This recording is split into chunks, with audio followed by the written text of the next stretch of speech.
আজকে রান্না করব বিফ কলিজা। ঈদুল আজহায় বিফ কলিজা ছাড়া কি চলে? যে কোনো তেল দিয়ে গরম করে নিলাম, পেঁয়াজগুলো দিয়ে একটু ভেজে নিই।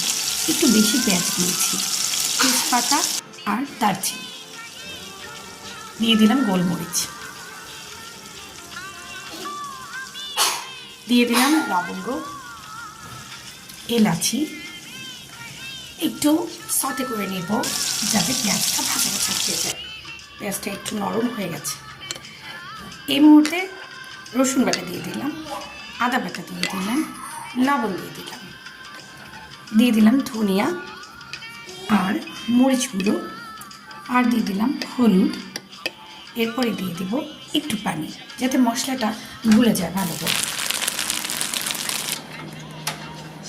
এরপরে জিরা দিয়ে দিলাম, জিরা হচ্ছে ভাজা জিরা গুঁড়ো।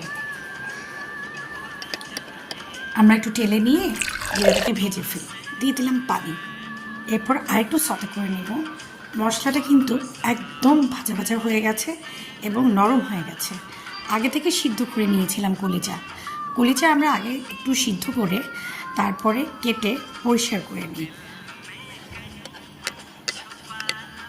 বেশিক্ষণ রান্না করা লাগবে না, কারণ কলিজাটা আগেই সিদ্ধ করা ছিল।